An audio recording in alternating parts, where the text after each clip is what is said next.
ब्रज की कुमारियां मार्गशीर्ष के महीने में भगवान श्री कृष्ण को पति रूप में प्राप्त करने के लिए कात्यायनी देवी का व्रत रखती हैं 1 महीने का। नित्य दिन ब्राह्म मुहूर्त में जमुना जी में जाना, स्नान करना और स्नान करके जमुना जी की बालुका का पार्थिव बनाना, उनकी षोडशोपचार पूजन करना और उनको कात्यायनी देवी मान करके नित्य प्रार्थना करती हैं।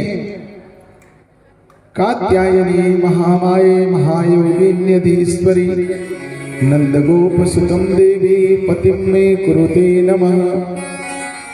कात्यायनी महामाये महायोगिन्यधीश्वरी, हे काली मैया, हे कात्यायनी मैया, नंद का जो छोरा है वो नंदलाल गोपाल को मेरा पति बना देना। ये नित्य दिन जाकर के कात्यायनी मैया से प्रार्थना करती हैं।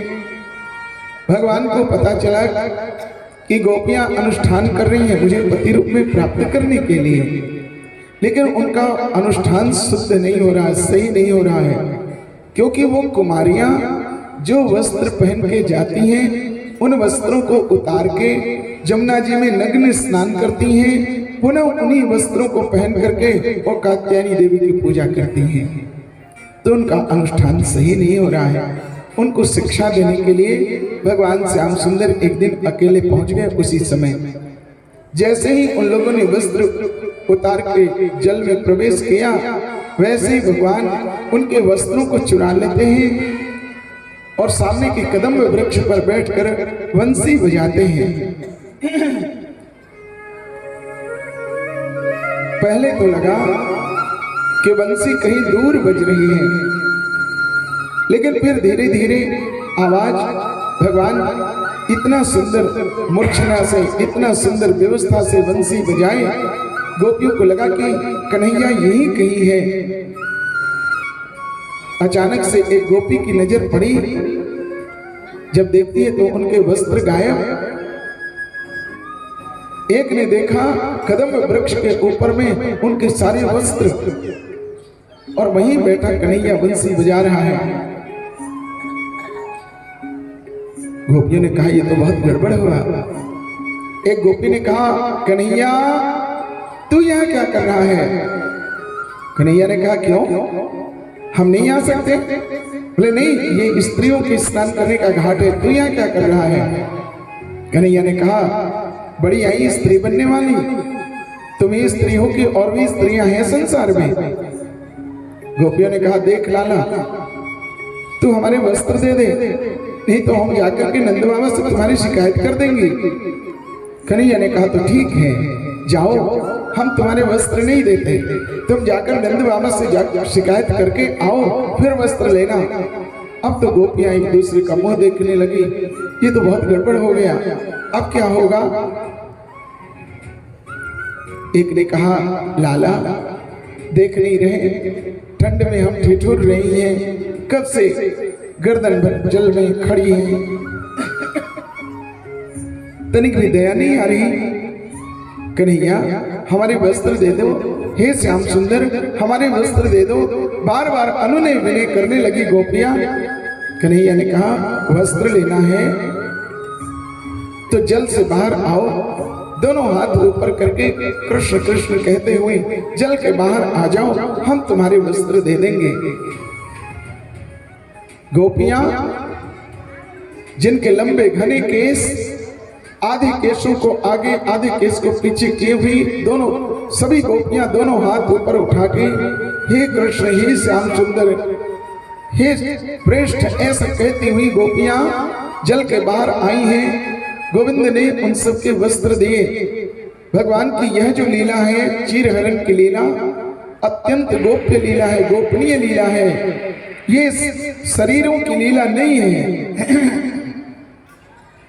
भगवान की यह मानवीय लीला से अलग लीला है। जब भगवान इस प्रकार की लीला करने चले, लीला पुरुषोत्तम की लीला जब प्रारंभ हुई, गोप्य लीला, गोपनीय लीला, उस समय में साक्षात गोलोक धाम आकर के वृंदावन में समाहित हो गया। ये जो भगवान की लीला है, ये आत्मा और परमात्मा के मिलन की लीला है।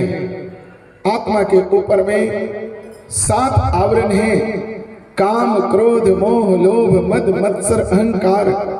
भगवान कहते हैं इन आवरणों को हटा के आओगे तो फिर मेरी प्राप्ति तुम्हें होगी। यह संसार जलाशय है। हम भजन कर रहे हैं, हम माला फेर रहे हैं, लेकिन काम, क्रोध, मोह, लोभ, मद, मत्सर, अहंकार से छुटकारा नहीं मिल रहा है।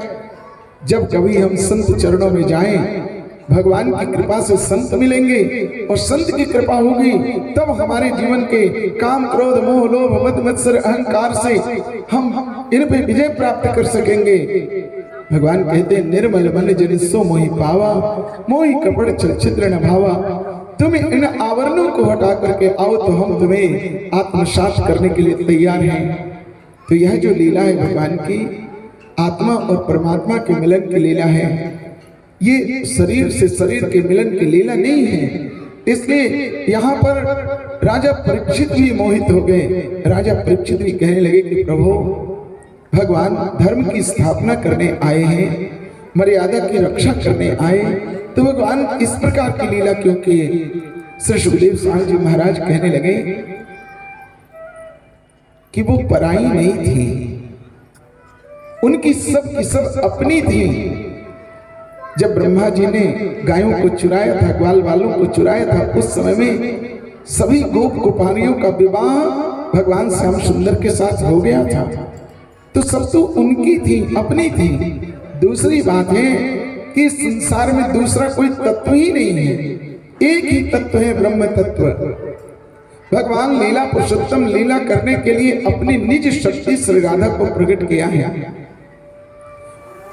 और जितनी भी गोपियां हैं सब राधा रानी की अंश अवतार हैं, कला अवतार हैं, कोई अलग नहीं। और राधा स्वयं श्री कृष्ण है, तो अलग है कहाँ कोई? केवल लीला पुरुषोत्तम की यह अत्यंत गोप्य दिव्य लीला हुई और कोई बात नहीं। भगवान इस प्रकार से उन गोपियों के वस्त्र देते हैं। गोपियां सिर झुकाए वहीं पर खड़ी हुई हैं। भगवान कहते हैं अब आप लोग अपने अपने घरों को लौट जाएं। भगवान कहते हैं एक ऐसी दिव्य रात्रि होगी जिस रात्रि में मैं आपको रस स्वरूप से मिलूंगा, जाओ उस रात्रि की प्रतीक्षा करना। ऐसा आश्वासन देकर के भगवान उन गोपियों को विदा करते हैं। बोलो भक्तवत्सल भगवान की जय।